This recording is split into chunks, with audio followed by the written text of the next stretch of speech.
Endi biz oshgan xamirdan kartoshka pirash qilamiz. Duxovkaga nonlar qilamiz.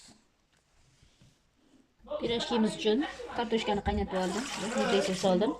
Kartoshkalarimizni artib olamiz. Endi buni ezib olamiz yaxshilab. Endi piyoz qovurib olamiz. Endi buni qovurilgan piyozni ustiga solamiz. Tuz sepib olamiz. Pirashkilarimizni yasaymiz.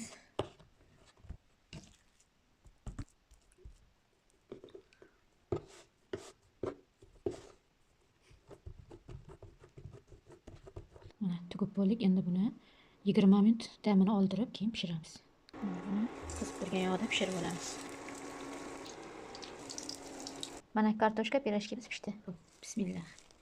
Mana yoqimli ishda.